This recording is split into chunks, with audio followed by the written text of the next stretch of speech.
শুধুমাত্র বাংলা সাহিত্যের বিশ্বকবি এটুকু বললে শেষ হয় না। রবীন্দ্রনাথ ঠাকুর একাই সম্পূর্ণ একটি ইতিহাস। তিনি সাহিত্যিক, তিনি দার্শনিক, তিনি প্রাবন্ধিক। তার সৃষ্টি প্রায় 1915টি গান, প্রায় ছোট গল্প শখানেক।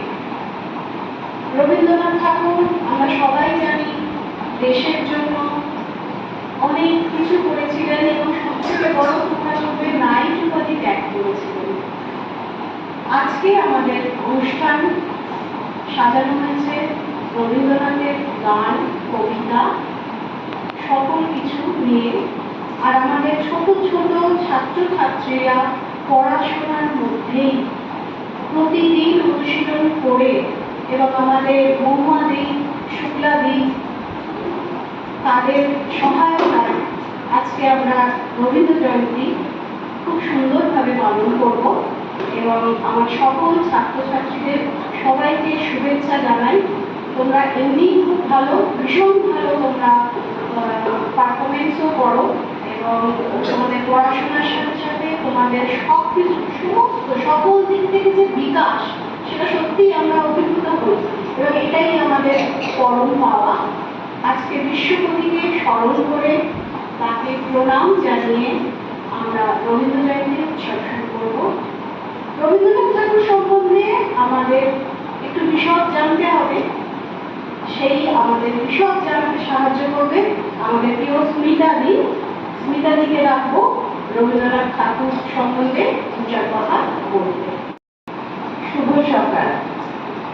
সঙ্গীতাদির কাছে তোমরা কিছু কথা শুনলে। আজকে আমরা সবাই এখানে একসাথে হয়েছি কেন জানো তো? রবীন্দ্র জয়ন্তী পালন করবো বলে। রবীন্দ্রনাথ ঠাকুরের জন্মদিন কিন্তু হয়ে গেছে, নিশ্চয়ই সবাই তোমরা জানো না। সেই দিনটা কবে ছিল? 25শে বৈশাখ। সেদিন আমাদের শিক্ষালয় ছুটি ছিল। সেই জন্য আমরা প্রতি বছরই যেদিন থেকে আমাদের গ্রীষ্মকালীন অবকাশ শুরু হবে সেদিন আমরা সবাই মিলে অনুষ্ঠানটা পালন করবো। তোমরা খুব সুন্দর করে সেজে গুজে এসেছো। আমি অল্প করে তোমাদের একটু বলি, এই নামের সাথে তোমরা কিন্তু সবাই পরিচিত, তাই না বলো? তোমরা যারা ইউএন থেকে পড়াশোনা করছো তোমরা কিন্তু রবীন্দ্রনাথ ঠাকুরের একটা সুন্দর বই দিয়েই পড়া শুরু করো। করছো তো তোমরা? কি বই জানো সেটা? Good, very good. এই বিশ্বকবি রবীন্দ্রনাথ ঠাকুর জন্মগ্রহণ করেছিলেন 1268 সনে 25শে বৈশাখ। অনেকদিন আগে, কিন্তু এখনো কিন্তু উনি আমাদের কাছে সেই একইভাবে বিরাজমান।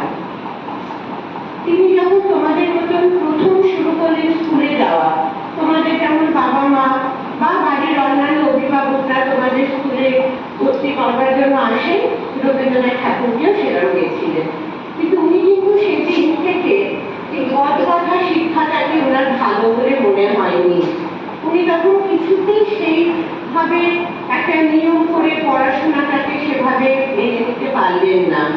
সেই জন্য ওনাকে যতগুলোই স্কুলে ওনার অভিভাবকরা ভর্তি করেছেন উনি কিন্তু সেখানে কন্টিনিউ করতে পারেননি। কারণ ওনার মনের মধ্যে ছিল প্রকৃত পড়াশোনা শেখা যায় প্রকৃতির মাধ্যমে, অর্থাৎ খোলা গাছের নিচে অনেক বড় জায়গার লেখাপড়া শিখতে হয়। সেই কারণে উনি ধীরে ধীরে শান্তিনিকেতন তৈরি করেছিলেন। তোমরা যারা বড় বন্ধুরা গেছো তারা জানবে ওখানে কিন্তু এখনো খোলা মাঠের নিচে ক্লাস হয়। হ্যাঁ, আমরা একবার শিক্ষালয়টাকে গেছিলাম, হ্যাঁ, সব বন্ধুদের নিয়ে, বড় বন্ধুদের নিয়ে। আমরা আশা রাখবো যে আমরা আগামী দিনে আবার এরকম একটা জায়গা তোমাদের সকলকে নিয়ে যেতে পারবো। এটা তো জানো শান্তিনিকেতন প্রতিষ্ঠার কথা। হ্যাঁ, তার আরো অনেক ইতিহাস আছে, কিন্তু এখন তো তোমরা এত সেজে গুজে বসে আছো, অনেক কিছু তো বলা যাবে না, তাই ছোট করে তোমাদের বললাম উনি এই কারণে শান্তিনিকেতন প্রতিষ্ঠা করেছিলেন। তারপরে এমনিও প্রচুর গান লিখেছেন, কবিতা লিখেছেন, যেগুলোর কোনো হিসেব নেই। সমস্ত গান ওনার একটা বইয়ে আছে, যারা বড় বন্ধু তাদের বাড়িতে হয়তো বইটা আছে। সেটা কি বলতো? গীত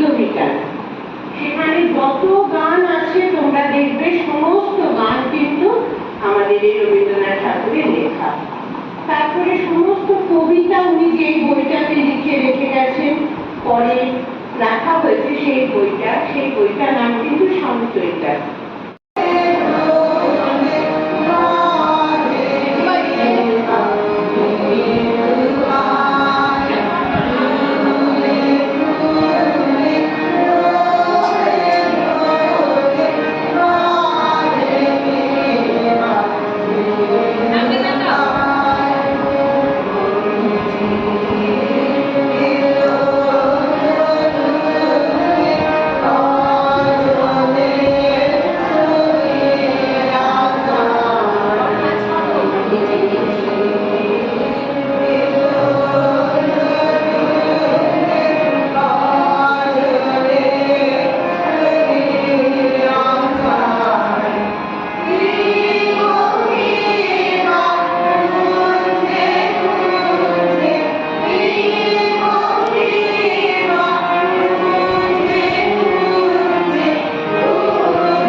কাজল কালো মেঘের রাশি, তারা কি আজ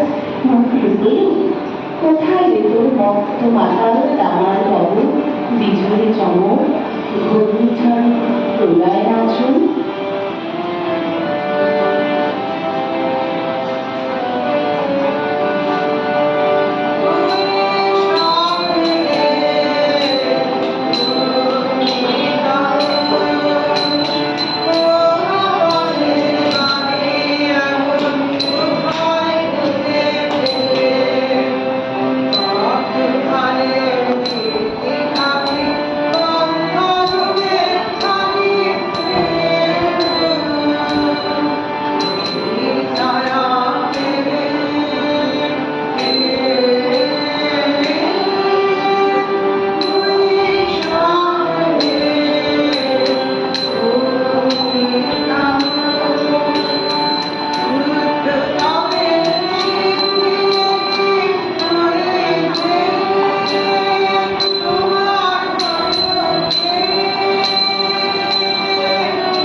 ধরে রাখবো, তাই তো? হ্যাঁ পার্বতী, শুধু ধরে রাখবো, তাই তো? কিছু টিপতে হবে এটা?